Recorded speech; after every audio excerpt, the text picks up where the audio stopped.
GP association द्वारा 9 जून को एक वार्षिक वैज्ञानिक संगोष्ठी का आयोजन गोरखपुर के टाउन हॉल स्थित एक होटल में आयोजित किया जा रहा है, जिसमें गुरुग्राम मेदांता अस्पताल के 2 प्रख्यात चिकित्सक विभिन्न जटिल रोगों के बारे में व्याख्यान देंगे। इसकी जानकारी जीपी एसोसिएशन गोरखपुर की सचिव डॉक्टर प्रतिभा गुप्ता द्वारा प्रेस वार्ता के माध्यम से दी गई है।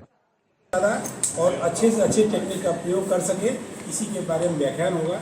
इस संगोष्ठी का चीफ गेस्ट जो हमारे जो है वो डॉक्टर अशोक जानवी प्रसाद है। हमारा गोरखपुर में जनरल प्रैक्टिशनर्स की एक बहुत ही पुरानी संस्था जीपी एसोसिएशन के नाम से चल रही है, जिसमें करीब 300 से ज़्यादा सदस्य हैं। और इस संस्था का हर वर्ष जो है एक वार्षिक आयोजन होता है, जिसमें हम लोग अपने पूरे वर्ष का क्रियाकलाप जो भी हम लोग की उपलब्धियां होती हैं उनका विवेचन करते हैं। और कुछ ऐसे प्रोग्राम्स रखते हैं साइंटिफिक, जिसमें विशेषज्ञ डॉक्टरों से बहुत ही आधुनिकतम मतलब तकनीक से जो उपचार किया जा रहा है आज के परिवेश में, उसकी जानकारी हमको होगी, जो हमारे द्वारा और अन्य हमारे मरीजों को होगी, जिससे मरीज भी लाभान्वित होंगे और उन डॉक्टरों की जो कौशल है उसका भी उपयोग होगा। क्या कार्यक्रम है और ये कहाँ पे कार्यक्रम है, कितने लोग आ रहे हैं? 9 तारीख को होटल शिवाय में शाम को 7 बजे एक यही वार्षिक आयोजन हो रहा है जीपी एसोसिएशन का, जिसको एनुअल साइंटिफिक मीट के नाम से हम लोगों ने रखा है, जिसमें करीब 200-250 डॉक्टर्स का निमंत्रण है। उतने के करीब आ जाएंगे।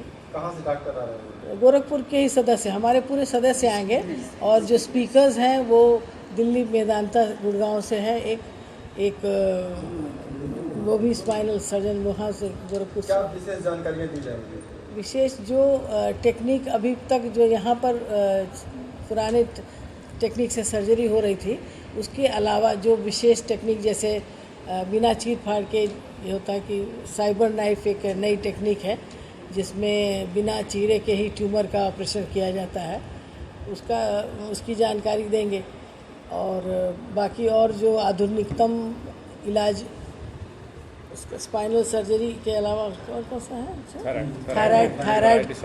थायराइड का तो हमारे यहीं के डॉक्टर कन्हैया लाल हैं, लेकिन उनका मतलब उसमें रोज़ नई मतलब चीज़ों का उसमें अनुसंधान होता रहता है। कुछ ट्रीटमेंट पैटर्न जो है बदलता रहता है और कुछ जांचें वगैरह नई होती रहती हैं, तो उन सब चीज़ों की जानकारी होती है, तो उससे हम लोग लाभान्वित होते हैं। क्या नाम है? डॉक्टर जयश्री मन ऑर्गेनाइज कर सके तो they will like to come. वो पर्पस भी उन लोग का वही है कि जो हम लोग वहाँ गुड़गांव मेदांता में कर रहे हैं, वो यदि गोरखपुर में सुविधा हो जाए, क्योंकि आजकल आना भी सरल हो गया है, फ्लाइट से कनेक्टिविटी है, they want to come and do. तो जैसे किन तरह की बीमारियों के बारे में जानकर व्याख्यान हो गया? एक तो स्पाइन से रिलेटेड जो हैं डिसऑर्डर्स, बीमारियां हैं, रीढ़ की हड्डी से रिलेटेड, उन पे टॉक होगा। कैंसर से रिलेटेड जो है, कैंसर का एक्चुअली महामारी, जैसे कैंसर तो हर चीज़ का कैंसर हो गया है, कैंसर पे भी टॉक होगा। और उसको कैसे, जैसे कीमोथेरेपी है या रेडियोथेरेपी है, स्काई है, जो भी है, या छोटे चीरा से है, तो उस पर डिटेल में होगी बात। और एक थायराइड, तो आजकल आप लोग भी सुन ही रहे होंगे, थायराइड तो महामारी जैसा हो गया है, हम लोग के बेल्ट में भी थायराइड के पेशेंट बहुत हो गए हैं, तो उस पर भी चर्चा होनी बहुत ज़रूरी है। क्योंकि क्या डोज देना है, कैसे उसको कंट्रोल में रखना है। हम लोग को गायनी वाले भी, हम लोग प्रेगनेंसी में भी थायराइड के पेशेंट बहुत मिलने लगे हैं आजकल।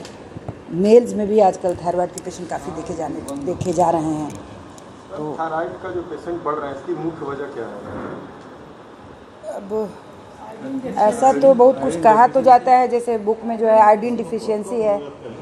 हाँ, तो आयोडीन डिफिशियंसी मेन कारण है, लेकिन वो देखने में नहीं आता है कैसे, क्योंकि हम लोग तो आयोडीन युक्त ही नमक खाते हैं, सब चीज़ है।